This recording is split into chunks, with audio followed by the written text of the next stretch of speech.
School കലോത്സവങ്ങളിൽ കുറച്ചുകാലമായി ആരും അറിയാത്ത ചില കുട്ടി ടെക്കിമാരുണ്ട്. വിക്കിപീഡിയയിലെ പ്രവർത്തകർക്കൊപ്പമാണ് ഈ കുട്ടി ടെക്കിമാരുടെ ജോലി. അവരുടെ വിശേഷങ്ങളിലേക്ക്.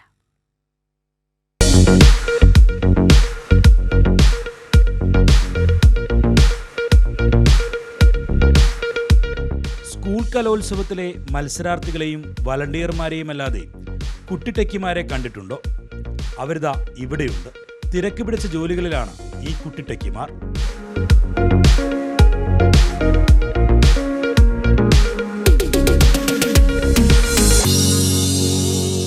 കലോത്സവ രചനാ മത്സരങ്ങളിലെ മത്സരാർത്ഥികളുടെ രചനകൾ വിക്കി സ്കൂളിലേക്ക് ഒരു തെറ്റും കൂടാതെ അപ്ലോഡ് ചെയ്യുന്നത് ഇവരാണ്.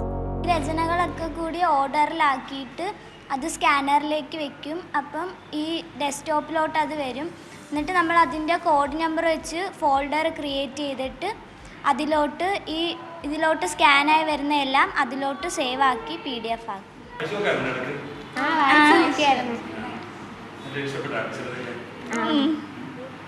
ലിറ്റിൽ കൈറ്റ് യൂണിറ്റ് അംഗങ്ങളായ ഇവർ ചെറിയ പുള്ളികളൊന്നുമല്ല. മലയാളം വിക്കിപീഡിയ പ്രവർത്തകർക്ക് ഒപ്പമാണ് ഇവരുടെ ജോലി.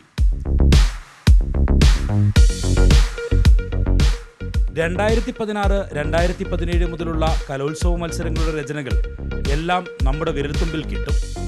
അതിന് പിന്നിലാണ് ഈ കുട്ടിടെക്കിമാരുടെ അധ്വാനം. പ്രധാനമായും ഇതിൽ ലിറ്റിൽ കൈറ്റ്സ് വിദ്യാർത്ഥികളാണ് ഇവയുടെ പ്രവർത്തനങ്ങൾ ചെയ്യുന്നത്.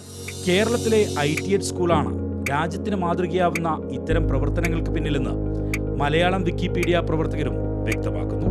എനിക്ക് തോന്നുന്നു ഇന്ത്യയിൽ തന്നെ കേരളത്തിലെ സ്കൂളുകളിലെ കുട്ടികളാണ് ഇത്രയധികം സാങ്കേതികത ആവശ്യപ്പെടുന്ന പ്രവർത്തനങ്ങൾ ചെയ്യുന്നത്. അത് എനിക്ക് തോന്നുന്നു നമ്മൾ നടപ്പിലാക്കുന്ന കൈറ്റ് എന്ന് പറയുന്ന വലിയ ഒരു ITED സ്കൂള് എന്ന് പറയുന്ന പദ്ധതിയുടെ ഒരു പ്രയോജനം തന്നെയാണെന്ന് തീർച്ചയായിട്ടും പറയാം.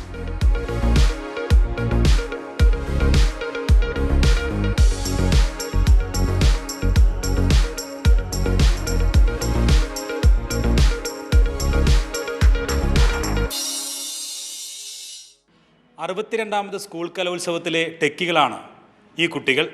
ഇവരാണ് വിക്കിപീഡിയ പ്രവർത്തകർക്കൊപ്പം സ്കൂൾ വിക്കിയിലേക്ക് മത്സരാർത്ഥികളുടെ രചനകൾ അപ്ലോഡ് ചെയ്യുന്നത്. പ്രമോദ് പന്നിയോടിനൊപ്പം വിജിൻ വായാന്തോട്, കൈരളി ന്യൂസ്.